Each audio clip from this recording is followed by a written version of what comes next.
Namaskar. Today I will say something about mantra. Very often people ask, why do I need to repeat mantra in Sanskrit? Why can't I say it in my native language? Why don't I simply say in English, love is all there is, or everything is joy? Yes, why not? You can do that. Because the main principle of meditation is, as you think, so you become. As you think, so you become. So if you repeat, love is all there is, it is great. And there is such a practice, it's called affirmation. You are affirming something. You know, there are people that practice, they say, I am a successful person, I am a harmonious person, I am a strong person.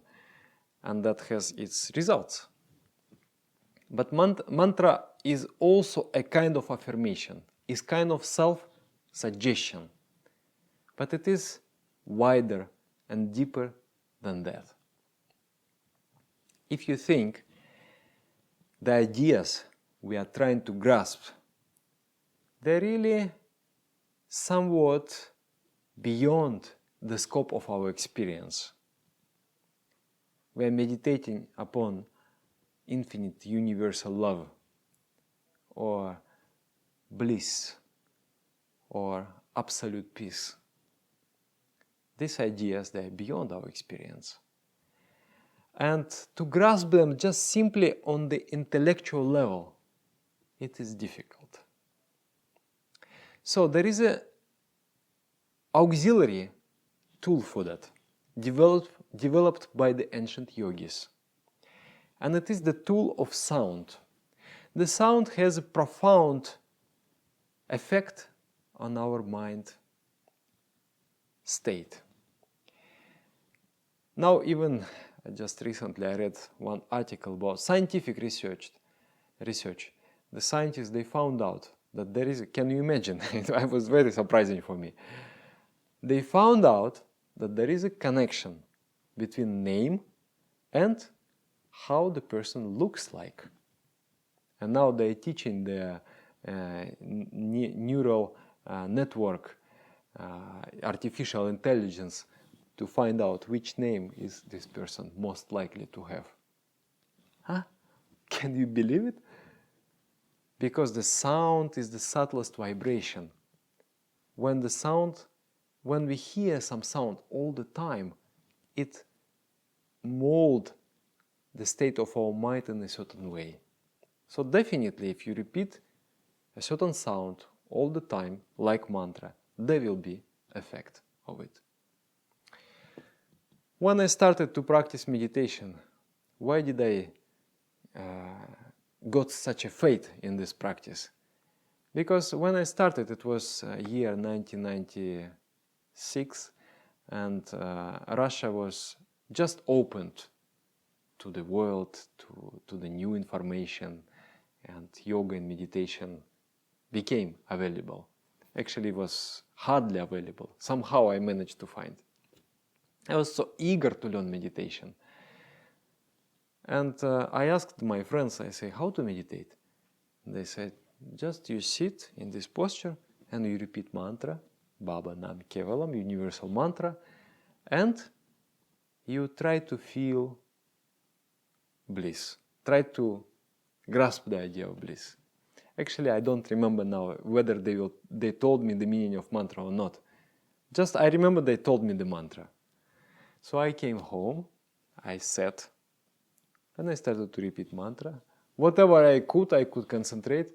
And then I was able to manage to get into concentrated state. And then I felt bliss within. I felt that joy is expanding within my chest. It is growing.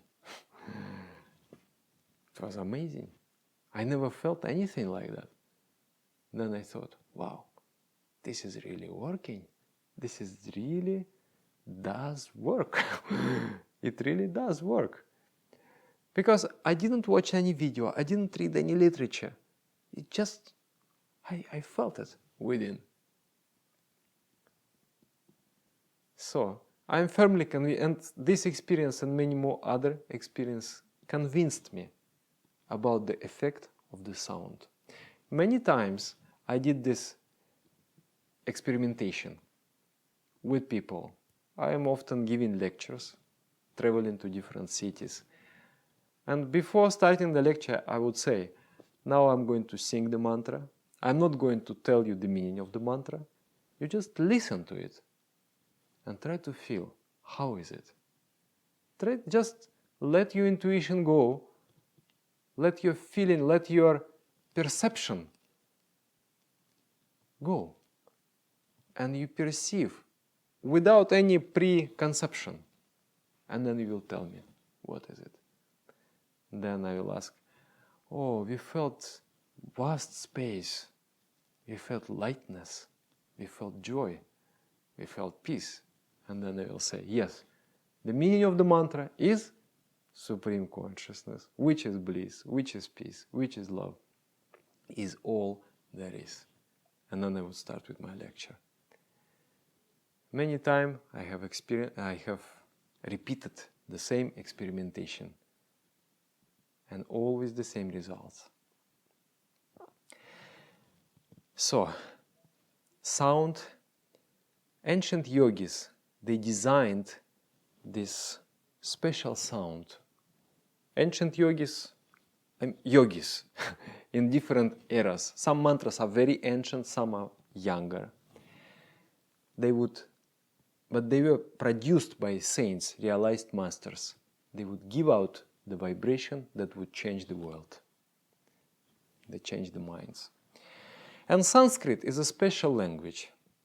It is wrong to say it is not my native language. Actually, for those people who speak English, German, Italian, Spanish, Portuguese, Russian, Polish, and on and on and on, it is somewhat native language. All these languages I mentioned, they are brothers and sisters. They constitute Indo-European group of languages. There was a proto-language spoken in the territories of Europe and Asia, and that language was called Vedic language. And that Vedic language is ancient Sanskrit. From that ancient Sanskrit originated classical Sanskrit, in which the mantras are. So that classical Sanskrit was produced by the improvement of the Vedic language. Samskrita means well-made language. And this Samskrita,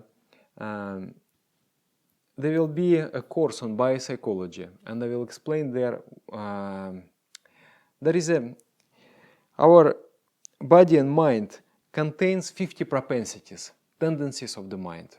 Like love is one propensity, hope is another propensity, fear is another propensity, and so on. There are 50 of them. There is a very fascinating course which is called Biopsychology of Yoga. I will explain where each emotion is located in the body and how you can influence that emotion through different practices of yoga. But now I will just tell that there are 50 propensities. They are located along the spinal cord in the body. And each of those propensities has sound. Like love has a sound. Hope has a sound. Fear also has a sound. And ancient yogis, meditating in silence of the caves, they could hear the sounds within themselves. And when spoken out, those sounds have become the alphabet of the Sanskrit language. So the words of the Sanskrit, they have very profound effect on us. Mantra in Sanskrit has a very profound effect. When you repeat the mantra, you will get to a certain state of the mind, and from that state of the mind, it is the ideation comes into your reach. you can understand what is love, what is bliss, and what is peace. So that is why, of course, you can go ahead with affirmation. You can repeat it in your native language. But for myself, I am a maximalist person. I want the whole, complete thing, the most efficient practice, because my life is going to be just 100 years. In those 100 years, I want to evolve as much as I can. So I will utilize this powerful combination of sounds in Sanskrit, which has a beautiful meaning. That is why mantra is in Sanskrit, and in my experience, in my opinion, this is the most efficient way to meditate. Just experience it for yourself for half a year, for 1 year, then I'm sure you will write somewhere in these comments that this practice have changed my life. By the way, please continue to do your practice of meditation, even if it is 5 minutes, even if it is 1 minute twice a day, it is better than to skip it. Thank you very much for viewing this video. Namaskar. We will see in the next releases.